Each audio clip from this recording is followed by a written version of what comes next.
참된 회개의 출발점, 참된 회개의 출발점, 이런 제목으로 같이 은혜 나누겠습니다. 오늘 누가복음 15장을 읽었습니다. 오늘 이 말씀에는 큰 착각에 빠진 사람들이 나옵니다. 누구입니까? 바리새인과 서기관들입니다. 누가복음 15장 1절 2절을 보십시오. 모든 세리와 죄인들이 말씀을 들으러 가까이 나아오니 바리새인과 서기관들이 수군거려 이르되 이 사람이 죄인을 영접하고 음식을 같이 먹는다 하더라. 바리새인들과 서기관들은 자기 자신을 어떻게 생각하고 있습니까? 7절에 나와 있는 것처럼 그들은 자신을 회개할 것이 없는 의인으로 생각하고 있습니다. 이들은 세리와 죄인들은 어떻게 생각하고 있습니까? 절대 용서받을 수 없는 죄인, 개선의 여지가 없는 죄인으로 정죄하고 있습니다. 그래서 바리새인과 서기관들은 예수님께서 죄인들을 영접하고 죄인들과 함께 음식을 먹고 죄인들에게 말씀을 가르치시는 것에 대하여 수군거리고 있습니다. 수군거린다, 이 말은 헬라어로 디아조그 구조입니다. 뜻은 불평하다, 투덜거린다, 이런 뜻입니다. 바리새인과 서기관들은 의로운 우리에 대해서는 예수님이 무관심하시고 절대 용서받을 수 없는 세리와 죄인들에 대해서는 관심을 깊이 쏟으시는 것에 불만이 많습니다. 오늘날 교회에도 이 바리새인과 서기관들처럼 비슷한 생각의 구조를 가지고 사는 인생들이 있습니다. 이들은 교회 다니는 사람은 회개할 것이 없는 의인, 교회 안 다니는 사람은 용서받을 수 없는 죄인, 이렇게 생각합니다. 그래서 이분들은 교회 안 다니는 분들에 대하여 복음을 전할 생각도, 전도할 생각도, 가까이 다가갈 생각도, 함께 어울릴 생각도 하지 않고 이들은 교회 다니지 않는 사람, 구원받지 못한 사람에 대하여 조금의 사랑도, 조금의 관심도, 조금의 긍휼도 가지지 않고 나 혼자 구원받았으면 됐어, 이런 생각으로 삶을 살고 있습니다.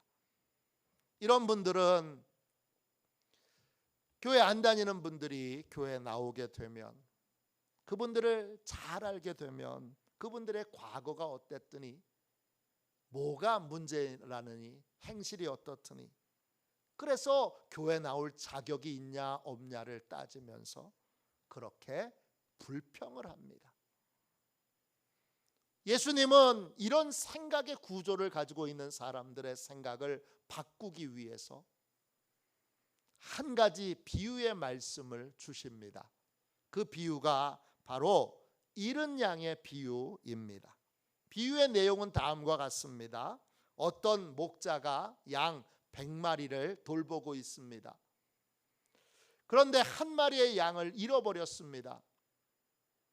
그러자 목자는 99마리의 양을 들판에 그냥 두고 한 마리의 양을 찾아다닙니다.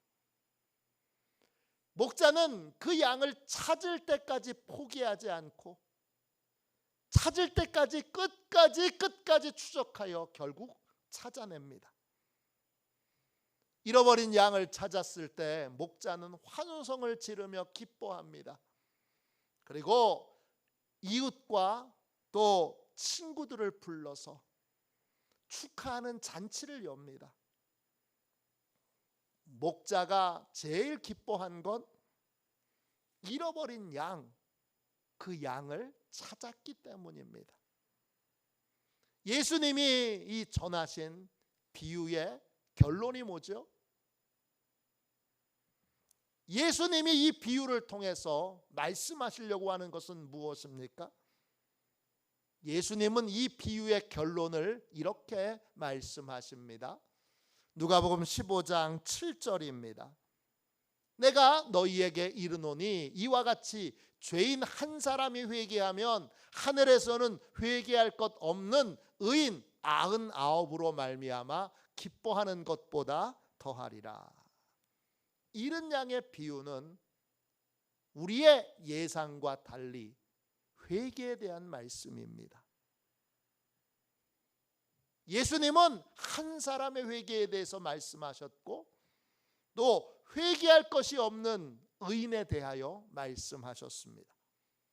우리는 이 말씀을 성경으로 해석해야 됩니다. 내 생각, 내 감정, 내 느낌으로 성경을 해석해서는 안 되고 성경은 반드시 성경으로 해석해야 합니다. 성경에서 예수님이 말씀하신 회개할 것 없는 의인은 99명이나 있는 많은 사람들이 있는 그러한 내용이 아닙니다. 회개할 것이 없는 의인은 성경 전체로 보면 딱 한 분입니다. 누구냐? 예수님입니다. 히브리서 4장 15절입니다.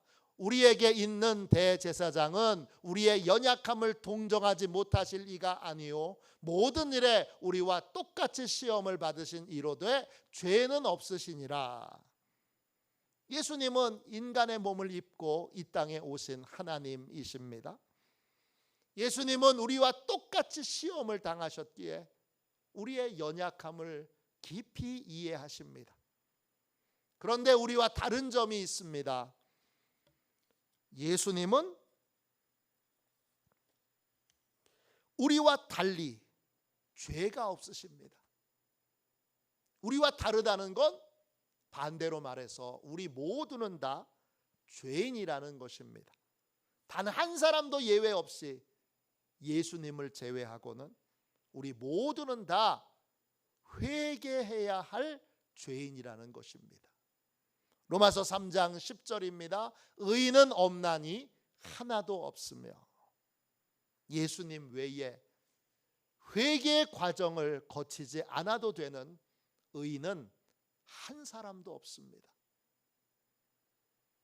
단 한 명도 없이 모든 사람은 반드시 회개의 과정을 거쳐야 합니다. 그런데 바리새인과 서기관들은 자기들은 회개의 과정을 거치지 않아도 되는 원래부터 의인으로 그렇게 생각하고 있습니다. 스스로 의롭다는 착각에 빠져 있는 이 바리새인과 서기관도 반드시 회개의 과정을 거쳐야 합니다. 교회에 다니는 사람도 교회에서 태어나서 자란 사람도 예외 없이 반드시 회개의 과정을 거쳐야 합니다. 회개의 과정을 거치지 않아도 되는 사람은 단 한 명도 없습니다. 찰스 스펄전 목사님이 쓰신 책 가운데 구원의 은혜라는 책이 있습니다. 이 책은 기독교의 구원을 가장 잘 설명한 책이라는 평가를 받고 있습니다. 이 책에 보면 스펄전 목사님이 구원이라고 하는 관점에서 사람들을 세 가지 부류로 분류합니다. 첫째는 회심하지 않은 사람들이 있습니다. 둘째는 교회는 다니지만 예배는 드리지만 복음을 들어도 깨닫지 못하는 사람들이 있습니다. 세 번째, 교회에 다니든 다니지 않든 자신을 의로운 자라고 생각하는 사람들이 있습니다. 이 세 가지 부류 중에 첫 번째 부류와 두 번째 부류에게는 전할 복음이 있습니다. 그런데 세 번째 부류, 자신을 의롭다고 생각하는 사람에게는 전할 복음이 없습니다. 자기 자신을 스스로 의롭다고 생각하는 이 태도와 자세를 고치기 전까지는 진짜 구원의 은혜를 이 사람은 체험할 수 없습니다. 오스왈드 스미스 목사님이 쓰신 책 구원을 열망하라, 이 책에 이런 이야기가 나옵니다. 한 젊은이가 자기 자신에게 이렇게 질문합니다. 나는 구원받은 자인가? 아니면 버림받은 자인가? 그는 어디를 가든지 이 질문을 하며 하나님께 이렇게 기도합니다. 주님, 저는 구원받은 자입니까? 아니면 버림받은 자입니까? 만일 제가 버림받은 자라면 그것을 깨닫게 해 주십시오. 그래야 저는 구원받을 수 있습니다. 만일 제가 구원받은 자라면 주님의 구원을 찬양하도록 깨닫게 해 주십시오. 이 젊은이는 구원의 확신과 기쁨이라고 하는 아주 작은 소책자를 읽고 구원의 확신을 얻게 됩니다. 그런데 이 젊은이가 사는 마을에는 자신의 구원을 점검하지도 확인하지도 않고 스스로 구원받았다고 확신하는 수많은 사람들이 살고 있습니다. 성경은 명백하게 우리 모두가 죄인이라고 말하고 있습니다. 그러므로 모든 사람은 반드시 회개의 과정을 거쳐야 됩니다. 나는 회개의 과정을 거치지 않아도 돼, 이렇게 생각하고 있다면 그게 구원의 가장 큰 장애물입니다. 회개의 과정을 거칠 필요가 없는 의인은 이 땅에 예수님 외에는 단 한 명도 존재하지 않습니다. 여러분은 어떻습니까? 회개의 과정을 거쳐서 죄사함 받고 구원받았습니까? 참된 회개는 도대체 어떤 거죠? 오늘은 참된 회개가 무엇인지 함께 말씀을 나누도록 하겠습니다. 참된 회개란 무엇입니까? 첫 번째, 참된 회개는 개인의 힘과 노력으로 할 수 없습니다. 예수님이 들려주신 잃은 양의 비유를 잘 보십시오. 회개에 대한 아주 중요한 사실을 우리에게 알려줍니다. 잃은 양의 비유에서 회개는 목자가 잃어버린 양을 찾아내는 것입니다. 양은 목자가 자신을 발견하기 전까지 스스로 목자에게 돌아갈 수 없습니다. 양은 스스로 목자에게 돌아갈 수 있는 힘도 능력도 전혀 가지고 있지 않습니다.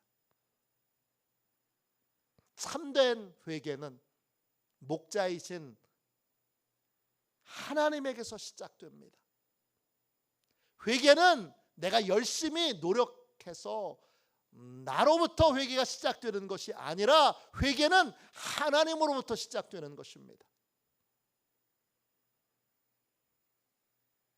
회개는 하나님이 시작하시는데 예수님은 우리를 구원의 자리로 초대하십니다. 마태복음 11장 28절입니다. 수고하고 무거운 짐진 자들아 다 내게로 오라, 내가 너희를 쉬게 하리라. 이 말씀을 그냥 들으면 우리가 예수님께로 갈 수 있다고, 스스로 돌아갈 수 있다고 생각합니다. 그러나 이 말씀에 숨겨진 놀라운 진리가 있습니다. 우리는 아무리 무거운 짐을 짊어지고 고통을 받고 학대를 받아도 우리의 힘으로 예수님께 나아갈 수 없습니다. 저분은 저렇게 인생의 무거운 짐을 짊어지고 있는데 왜 예수님께 안 나올까? 우리 남편은 저렇게 힘들고 고통스러운 삶을 사는데 왜 예수님께 나와서 도움을 받지 않을까? 나오지 않는 것이 아니라 나올 수 없는 것입니다. 요한복음 6장 44절입니다. 나를 보내신 아버지께서 이끌지 아니하시면 아무도 내게 올 수 없으니 오는 그를 내가 마지막 날에 다시 살리리라. 자기 힘으로, 내 노력으로 회개를 이룰 수 없습니다. 우리는 우리 힘으로 예수님께 나아갈 수 없습니다. 하나님께서 예수님께로 우리를 인도해 주셔야 됩니다. 이끌어 주셔야 됩니다. 왜 그렇습니까? 우리는 죄에게 종노릇하는 인생이기 때문입니다. 죄에게 종노릇하는 인생은 하나님을 모릅니다. 죄로 눈이 멀어서 하나님을 알지도 못합니다. 죄의 눈이 멀었기에 선을 행할 수 있는 능력은 전혀 없고, 선에 대해서는 미련하고 어리석고, 악에 대해서는, 죄에 대해서는 아주 탁월한 능력을 가지고 있습니다. 예레미야 4장 22절입니다. 내 백성은 나를 알지 못하는 어리석은 자요, 지각이 없는 미련한 자식이라. 악을 행하기에는 지각이 있으나 선을 행하기에는 무지하도다. 범죄하는 것을 보면, 죄를 저지르는 것 보면 우리는 아주 탁월합니다. 거짓말도 얼마나 잘하는지 모릅니다. 그런데 선에 대해서는 무지합니다. 무능합니다. 왜요? 죄의 노예로 살고 있기 때문입니다. 죄의 노예로 살고 있기 때문에 우리는 하나님과 원수로 살 수밖에 없습니다. 우리는 우리의 힘으로 하나님의 뜻에 순종할 수 없습니다. 로마서 8장 7절입니다. 육신의 생각은 하나님과 원수가 되나니 이는 하나님의 법에 굴복하지 아니할 뿐 아니라 할 수도 없습니다. 할 수 없는 겁니다. 아니, 이 쉬운 걸 왜 못해? 그게 아니라, 안 하는 게 아니라 못하는 것입니다. 18세기 영국 청교도 목사였던 토마스 보스턴은 인간이 왜 스스로 하나님께 돌아올 수 없는지를 이렇게 설명합니다.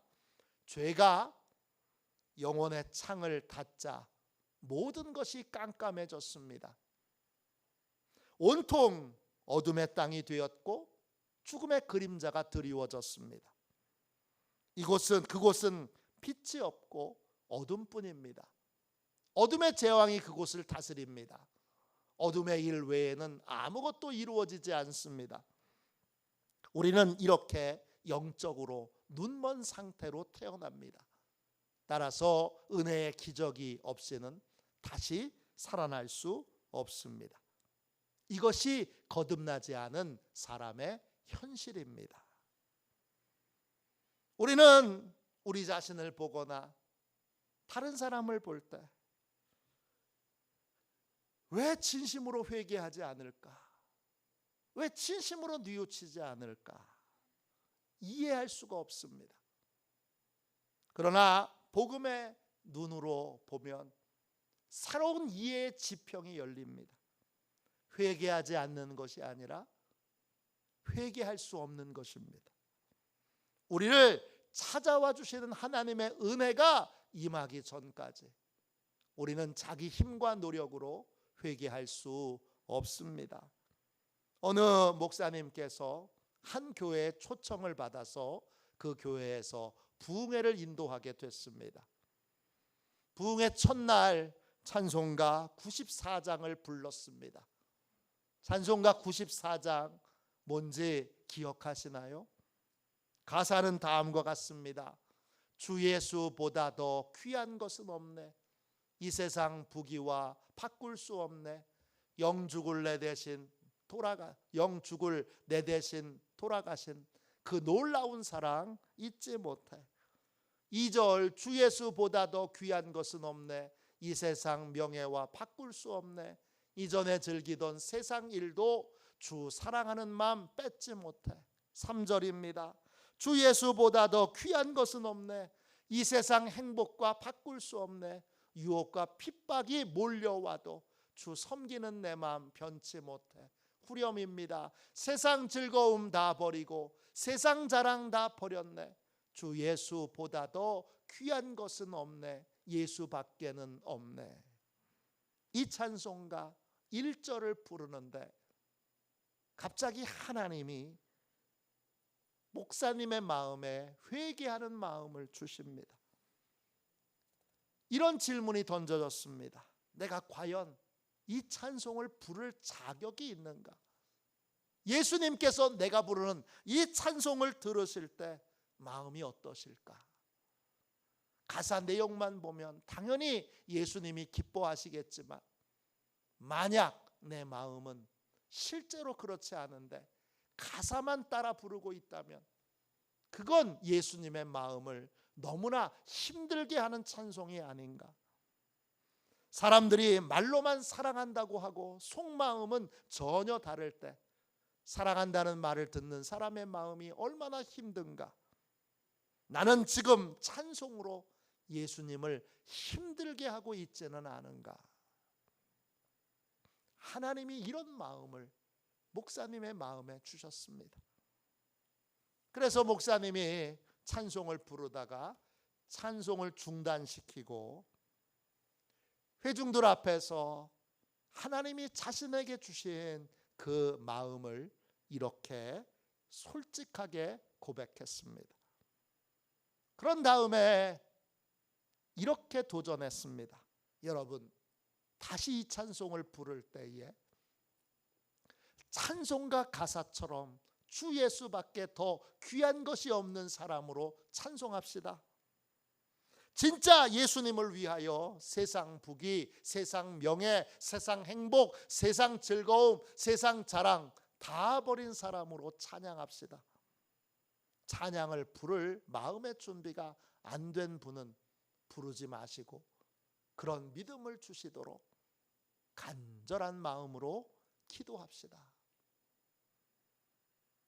다시 찬송가 반주가 시작됐습니다. 1절 반주가 나오는데 아무도 단 한 사람도 찬송을 부르지 못합니다. 1절이 지나고 이제 2절 반주가 시작됐는데도 단 한 사람도 찬양을 부르지 못합니다. 2절 중반이 되자 여기저기서 흐느껴 우는 소리가 들립니다.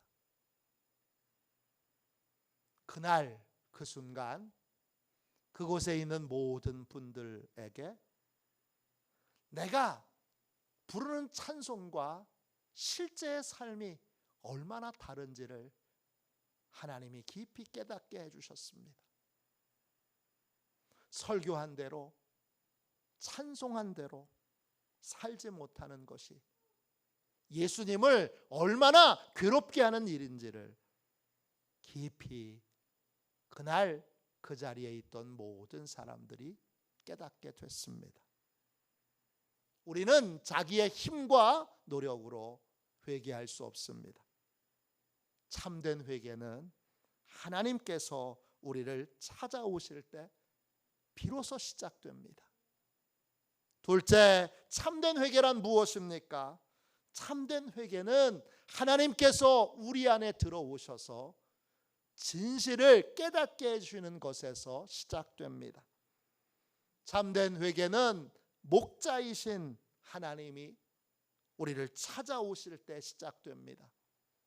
우리를 찾아오셔서 우리 안에 거하시며 우리에게 진실을 알려주실 때, 진실을 보여주실 때, 나에 대한 진실, 구원자이신 예수님에 대한 진실, 그 진실을 깨닫게 해주실 때 비로소 진정한 회개, 참된 회개는 시작됩니다.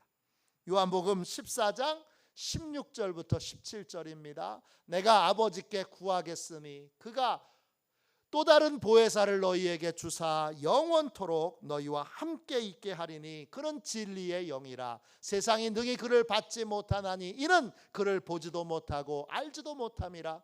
그러나 너희는 그를 아나니 그는 너희와 함께 거하심이요 또 너희 속에 계시겠음이라. 우리 안에 들어오셔서 거하시는 하나님은 성령 하나님이십니다. 물론 성령 하나님도 삼위일체 하나님이십니다. 성령 하나님은 또 다른 이름이 있습니다. 이름이 뭐냐? 보혜사입니다. 헬라어로 파라클레이토스. 뜻은 도움을 청하는 사람, 도와달라고 부를 때 도와주시는 분, 가장 가까이에서 늘 우리를 도와주실 준비가 되어 있는 분, 그분이 바로 파라클레이토스 성령님이십니다. 어떤 도움을 받아야 합니까? 많은 도움을 받을 수 있지만 가장 핵심적인 것은 성령님은 진실을 아는 분입니다. 진리의 영이십니다. 진리, 헬라어로 알레테이아, 정확한 사실로서의 진실을 의미합니다. 하나님만이 알고 있는 진짜 진실, 그걸 알려주시는 분이 바로 성령님이십니다. 우리는 회개하기 전까지 하나님께 잃어버린 양입니다. 잃어버렸다는 말은 헬라어로 아폴루미입니다. 뜻은 단순하게 잃어버린 것이 아니라 그냥 내버려 두면 영원히 멸망하게 되는 존재라는 뜻입니다. 그게 잃어버린 것입니다. 그래서 목자는 찾아낼 때까지 포기하지 않고 계속 찾아다녔던 것입니다. 하나님께서 우리를 찾아오시면, 우리 안에 거하시면 성령님께서 우리에게 대한 진실을 알려주십니다. 우리는 예수 그리스도를 나의 구주로 영접하지 않으면 끔찍한 미래를 피할 수 없는 존재들입니다. 지금도 지옥을 살고 앞으로도 지옥을 살고 결국은 지옥에 가게 될 것입니다. 이 사실을 명백하게 알게 하시고 예수님을 나의 구주로 영접하도록 예수님께로 인도하시는 분이 바로 성령 하나님이십니다. 이것이 참된 회개입니다. 세 번째, 참된 회개란 무엇입니까? 참된 회개는 목자이신 그리스도에게로 돌아오는 것입니다. 참된 회개는 목자이신 예수님과 바른 관계를 회복하는 것입니다. 예수님께서 나의 목자가 되시고 나는 주님이 돌보시는 양으로 사는 것, 그것이 회개가 이루어진 것입니다.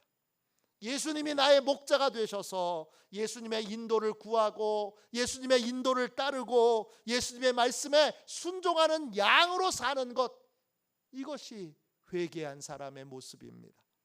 이럴 때 예수님이 크게 기뻐하시고 천국 잔치를 우리를 위하여 베풀어 주십니다. 찰스 스펄전이 쓴 책 구원의 은혜에 이런 예화가 나옵니다. 몇 년 전에 나야가라 폭포에서 보트 하나가 뒤집어졌습니다.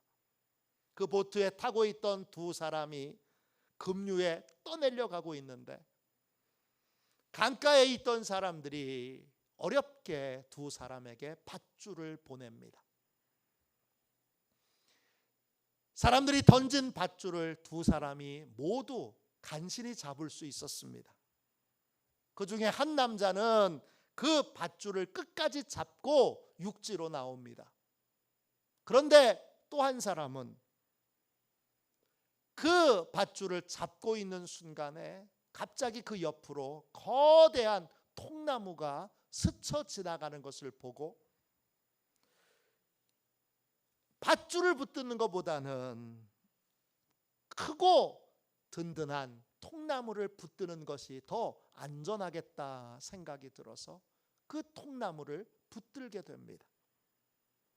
그런데 곧 그 붙잡았던 통나무와 함께 이 남자는 폭포 속으로 사라져버리고 맙니다. 통나무는 튼튼해 보였지만 안전한 육지와 연결되어 있지 않습니다. 반대로 밧줄은 가느랗고 약해 보였지만 육지와 연결되어 있습니다. 우리는 구원받으려면 무한하신 하나님과 연결되어 있어야 합니다. 하나님은 오직 예수 그리스도를 통해서만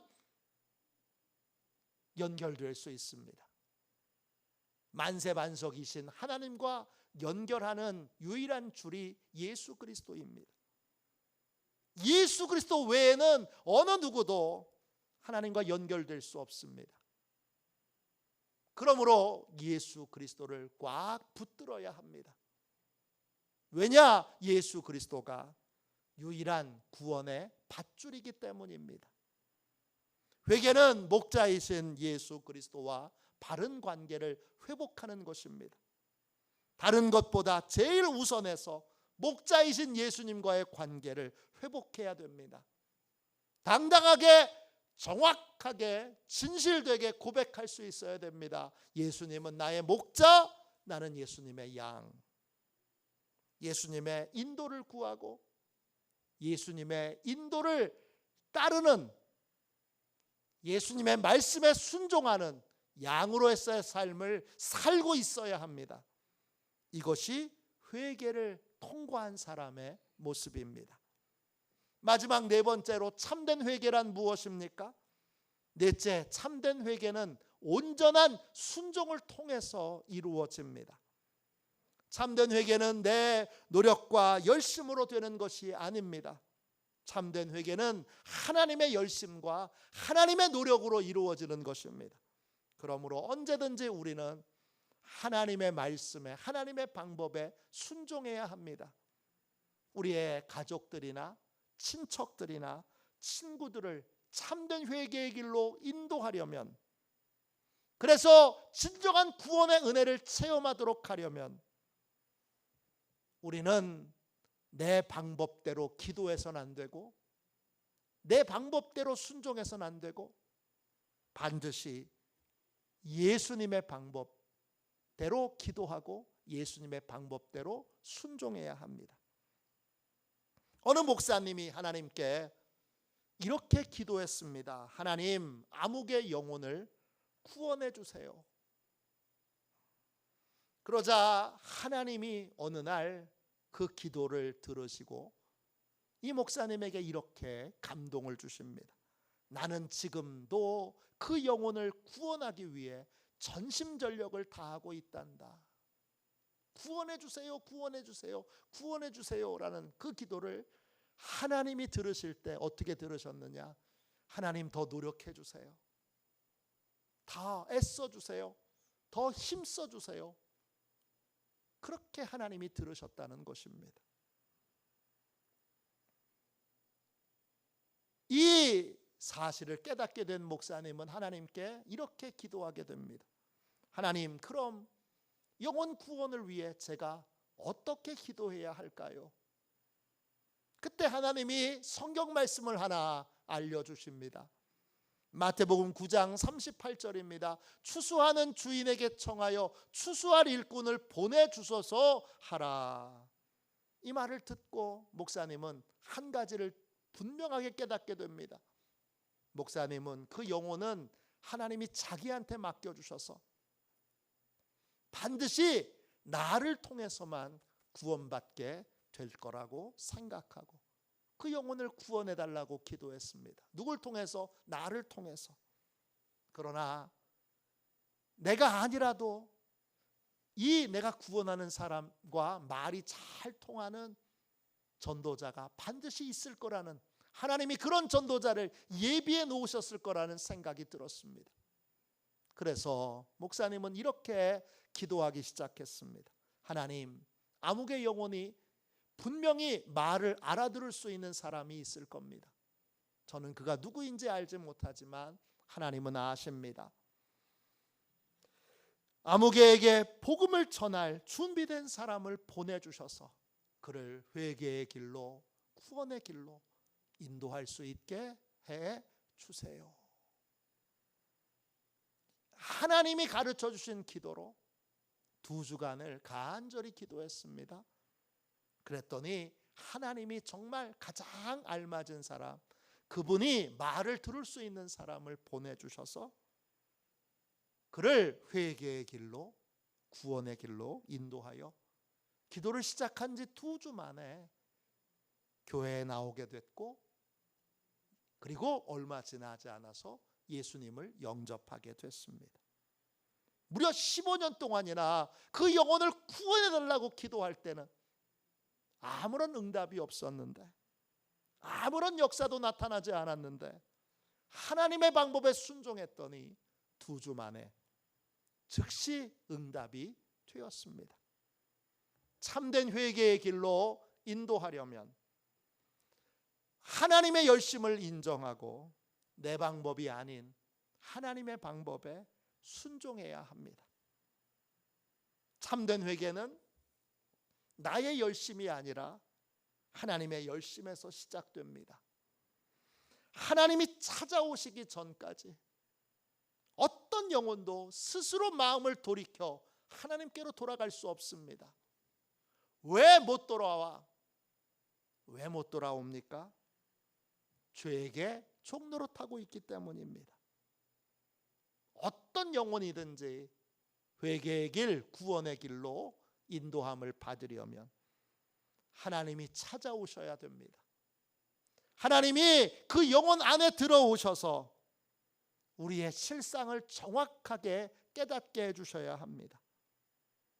그리고 예수님을 유일한 구원자로 밝히 드러내 주셔야 합니다. 그럴 때 목자이신 예수님께로 돌아오는 참된 회개가 이루어지게 됩니다. 다른 사람을 회개의 길로 인도할 때도 내 방법이 아닌 하나님의 방법으로 기도하고 하나님의 방법에 순종해야 합니다. 주님의 열심을 인정하고 주님의 방법에 순종할 때 비로소 내가 사랑하는 이들도 회개의 길로, 구원의 길로 인도함 받는 복된 은혜를 받고 누릴 수 있게 됩니다. 이러한 은혜와 복을 누리는 회개의 참된 은혜를 누리는 저와 여러분이 되시기를 주님의 이름으로 축원합니다. 우리 이 시간